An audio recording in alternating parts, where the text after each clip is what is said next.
Hey there, Saki here from SAKITECH. You can find me on Instagram or Twitter at SAKITECH Online. So, you have just purchased the new and shiny iPhone 8 or the iPhone 8 Plus. And in this video, I'm going to equip you with 10 amazing tips and tricks so you can enhance the ownership of your iPhone at once. So let's dive right in and start discovering. Alright, so the first thing I want you guys to do is to go to the settings and then go scroll down to General, tap it, and then go to the Home button. When you tap this, this pertains to this Home button. So basically what you can do here is you can set the intensity of the feedback you receive when you tap on the Home button. Now remember, this is not an actual button. It gives you taptic feedback, so you can actually modify the intensity of that feedback if you so desire. So what you want to do is you want to press 1, for example, and then press the button.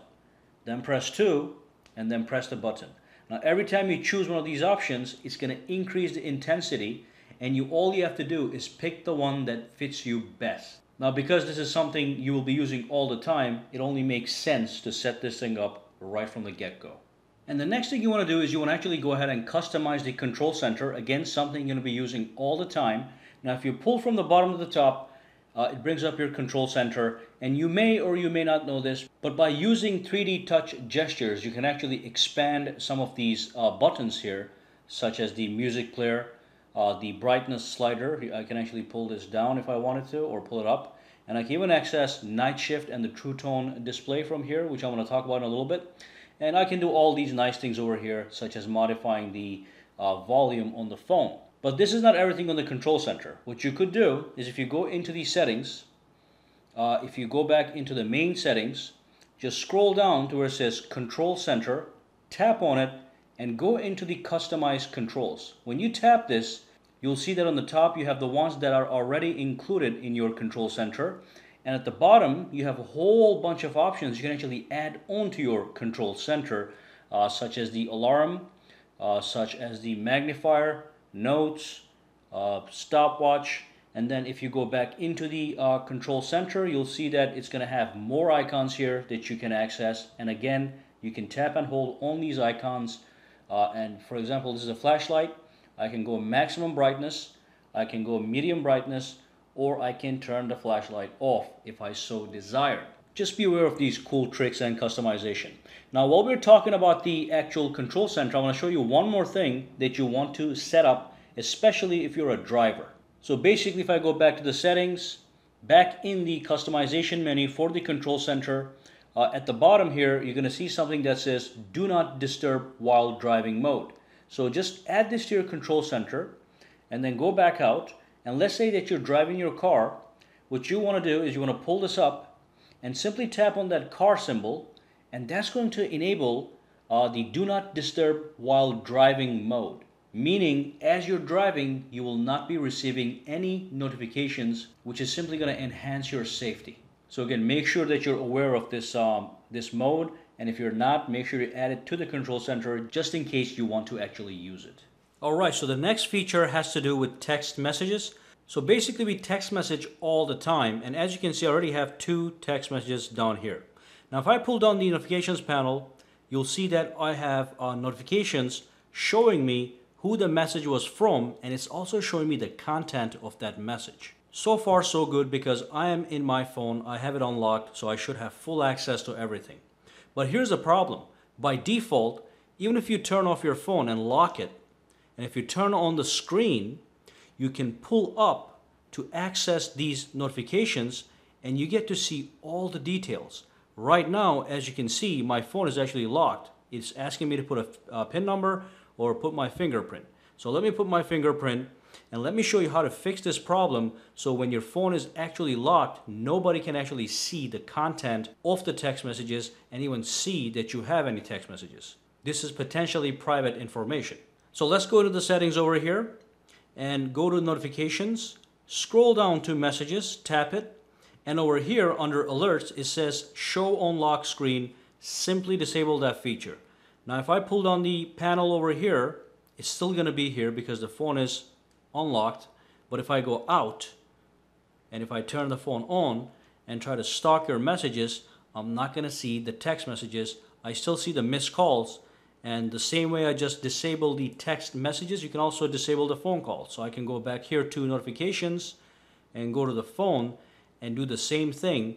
And obviously I can do it for any app that I install. It could be for WhatsApp, it could be for Skype, it could be for Messenger, it could be for any app that you desire. Just make sure you're aware of these things for security purposes.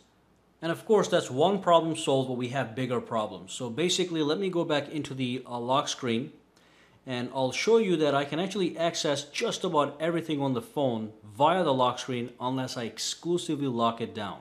So if I go back here, I can access the Today screen. On the Today screen, you have widgets. Some of these widgets might have private information. And then I can also access the Control Center, from where I can access the HomeKit that allows me to turn on and off my lights in the house. And some people even have their locks connected to their HomeKit, which is possible. So you can do anything you want from the Control Center here, and you can also access just about any other notification that you don't individually disable. All right, so we have a problem here.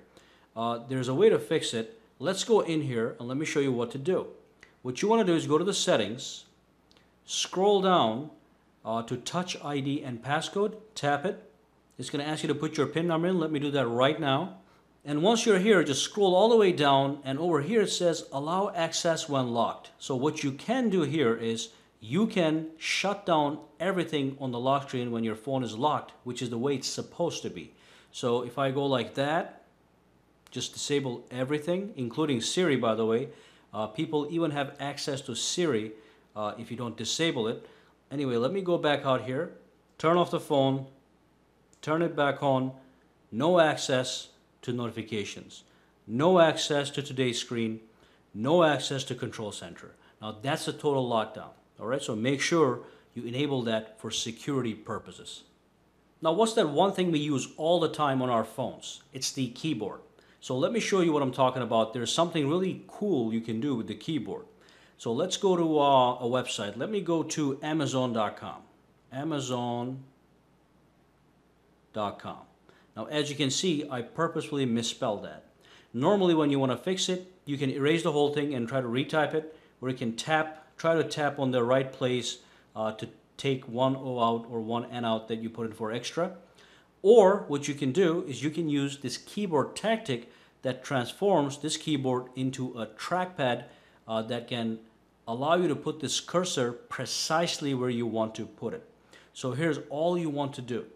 Press and hold. This is a 3D touch gesture, and just scroll precisely where you want to go. Take that one O out. We have an extra N. Press and hold. Put it right there. Take that. Now I can go to Amazon.com. And of course, this keypad trackpad feature, this keyboard trackpad feature can be used anywhere. Whether you're jotting down notes, whether you're text messaging somebody, doesn't matter. This is a fantastic tip. Let's move on to the next one. So when you buy your iPhone, you're given 5 gigabytes of free iCloud storage. Everybody gets that no matter what. But the problem is that 5 gigs is not enough for some people. Some people need more. And there's a way to actually increase the capacity of your iCloud storage. What you want to do is you want to go to the settings. Go all the way to the top, tap on your account, and then from here, go to iCloud, and from there, go to Manage Storage. Tap it, and it's going to bring up the screen that's going to allow you to manage your storage and even change the storage plan. Now, as you can see right now, it's at 5 gigs, which is the free one that you get. But if you look down here, it's almost used up. You know, I'm using almost a gigabyte for backup, 200 megabytes for iCloud Drive, 150 megabytes for photos, and imagine if I had some videos, that would just go right up. So what you could do is tap this guy, and from here, for just $1 a month, you can purchase 50 gigabytes of storage. Now this one here is $3 a month. That one is $10 a month. That's a little bit too much. But this one right here, 50 gigabytes for $1 a month is absolutely nothing in case you need that extra storage. You could literally back up your entire phone to iCloud with this option, and then that's a great thing because then you can restore your phone if something happens on the fly. All right, let's move on to the next tip. The next option has to do with enabling restrictions on your phone. So as you can see, anybody can go into the App Store right now and download an app. So you can hand your phone over to somebody, perhaps a kid, and the kid can just go crazy and download anything that they want. People can access your camera, they can access Safari, they can access your settings. So there's a lot of stuff going on if you were to hand your phone over to somebody. And of course, one of the worst things that could happen, somebody can actually just accidentally delete your apps. So you see that X symbol, you tap it, and the app is it's gone, it's deleted, all right? And then you have to reinstall it, and you may lose some data. So what you want to do is you want to enable restrictions. Go to Settings, go to General, scroll to Accessibility, scroll down to Restrictions, tap on it, and tap on Enable Restrictions. Then put the passcode in, make a new one up for the first time. I'm just going to make 0000. Now remember, this PIN number is not the same as the PIN number you use to unlock your phone. It's a separate restrictions only PIN number. Right off the bat on the top here, you can disable all these apps. So Safari, camera. Let me go back out here. Here's the camera, here's Safari. Let me go back into the restrictions right here. It's going to ask me to put my passcode, which is natural. Disable all these guys, go back out, and as you can see, Safari's gone, camera's gone, and everything else I turned off is gone. So let me go into the settings, go to the restrictions. I'm going to show you something even more amazing. Now this is great, but if you scroll down, these are the three options I really care about.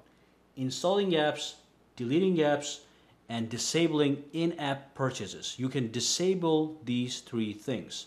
So if I do this, this, and this, nobody can install apps anymore, nobody can delete apps anymore, and nobody can purchase apps within apps.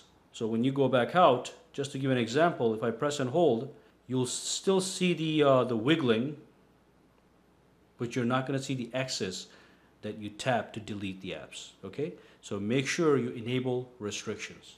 All right, the next feature, the final thing I want to talk about is how to proactively save space on your iPhone.